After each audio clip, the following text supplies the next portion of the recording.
Welcome back to World Crisis Radio. So a program of immediate agitation to fight the Depression, to fight the Wall Street Democrats, and to fight the reactionary Republicans, the legions of greed who are now trooping in increased numbers. First point, no cutting, no gutting. No cutting or gutting of Social Security, Medicare, Medicaid, unemployment benefits, or any other necessary part of the social safety net. Number two, 1% Wall Street sales tax. Let the zombie bankers pay for the depression they've created. Three, stop fraud closures. More about this in a minute. 5-year freeze on foreclosures on primary residences of Americans, and especially if the bank benefited from bailout money or Federal Reserve money. That means all of them. They've all benefited. And four, to get some credit for production, since the zombie bankers sit there and use all credit to keep their bankrupt derivatives going, seize the $600 billion to $1 trillion QE2, the quantitative easing 2, which Bernanke wants to give again to the zombie bankers, and reroute it. Let's hijack it. Let's make a detour. That money goes to national infrastructure, 100 reactors, 1,000 hospitals, 100,000 miles of maglev, rebuild the interstates, rebuild the water systems, and then maybe also think about your science drivers, your biomedical research, including now artificial life, nanotechnology.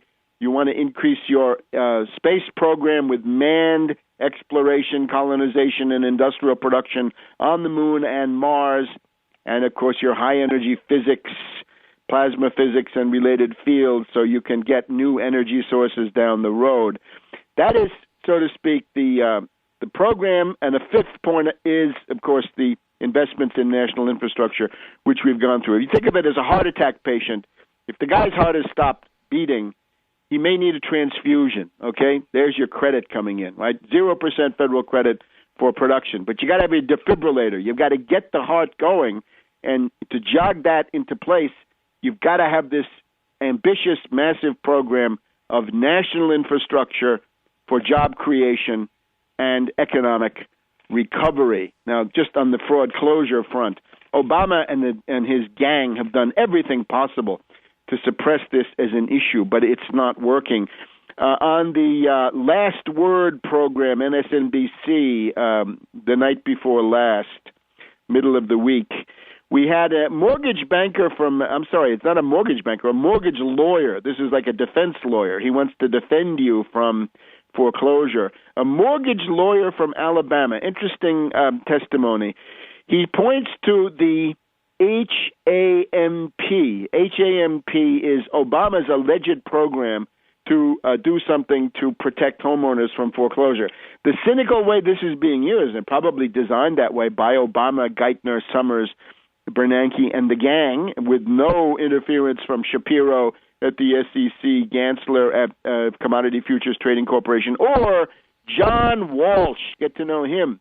John Walsh, the infamous controller of the currency, acting. Here's what you do. The unscrupulous mortgage service gang, all of them, unscrupulous servicers of mortgagers, say, "Oh, I see you're having trouble paying your payment here, and you're in danger of foreclosure. In order to qualify for HAMP, right, the Homeowners Mortgage Assistance Program, I guess it is, you've got to be in default. So if you're managing to make your payment, you can't qualify for HMP. So stop making your payment, and of course, once you've stopped making the payment, they foreclose on you before you know what hit you. In other words, they lie. This is a complete fraud, but it's a fraud in which the Obama regime is conniving, because they designed this, and their regulators are letting this go on. So essentially, you think that you're going to get help from HAMP, but long before HAMP even knows about your case, the sheriff is already there, and you're out on the street, and your family is homeless. So HAMP is worse than nothing. And out of this also comes, you know, this song and dance you always hear, oh, the bankers don't really want to foreclose. The bankers don't want to foreclose. Well, maybe not the bankers, but the servicers, and there are officials in the game, as this Alabama mortgage lawyer pointed out. There are people there who do want to foreclose because they get big fees. There's a lot of money to be made off your ruin. And there are jackals and hyenas around there who are eagerly running to make sure that these foreclosures take place because they want to get the fees. So the only answer to this is a uniform federal law. Stop foreclosures. Foreclosures are banned, not for 5 years, not on anybody's primary residence. You get one place to live. That's it, but one place. And we also heard this very interesting testimony.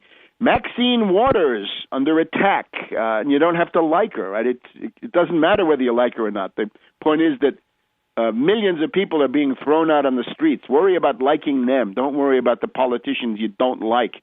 Any good done by anybody in this situation is welcome. It's rare enough. And if you want to hold out for subjects who are completely flawless and without sin, you're going to be waiting a long time. So Waters has, she's got people there at her hearing. She's got the Treasury. She's got the Office of the Comptroller of the Currency within Treasury. She's got the Federal Housing Administration. She's got the Federal Housing Finance Administrator, DeMarco, another conniver, another guy who's on the inside of this scheme. Housing and Urban Development, and a number of others. So they're testifying, and basically she says, do you realize what happens? Do you realize that it's impossible for the homeowner under attack to even get in telephone contact with the mortgage servicer? And this entire panel, it's worth looking for it on C-SPAN on the weekend if you can find it. It shows that the officials of the Obama administration are as bad as any reactionary Republican. When you hear it, it sounds like there's Maxine Waters and a bunch of Republican hacks who are interested in having foreclosures, except they're not Republican hacks. These are now political appointees of Obama or otherwise creatures of the Obama administration, right, acting under his orders. And essentially the long silences, she would say, well, what can you do to help a homeowner in this situation? John Walsh, in particular, deserves to live in infamy with his bureaucratic boilerplate answer to these questions. Oh, the Office of the Comptroller of the Currency, once again, Walsh, is asked by Maxine Waters, have you levied any fines against mortgage servicers? No fines. Have you shut them down? Have you threatened to revoke their charters? No. So there are no teeth. There are no penalties. You can run wild. You can steal American homes.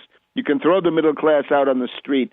And the Obama administration, their hand-picked bureaucratic cast of characters is completely impotent, completely on the side of the zombie bankers, of course, from Geithner on down in the Treasury and all the rest of them. So this is a tragic situation. The only answer, once again, stop these foreclosures. Now, we want to transition into the question of the austerity ghouls who have been coming out. Last week we said that Halloween had come late because the austerity ghouls and austerity vampires had come out in the form of the Bowles-Simpson or BS Austerity Commission. This is the so-called Cat Food Commission, BS Commission, whichever you like.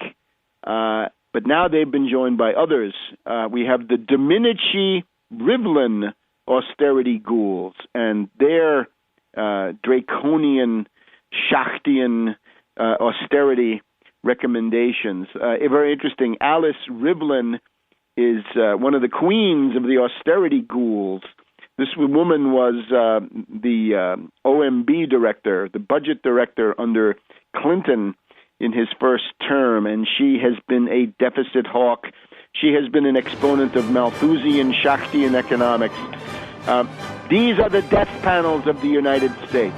It's not just that there are death panels in Medicare. These are the death panels that will preside over the destruction of the United States if their lunatic measures are taken. We'll be back in a minute on World Crisis Radio.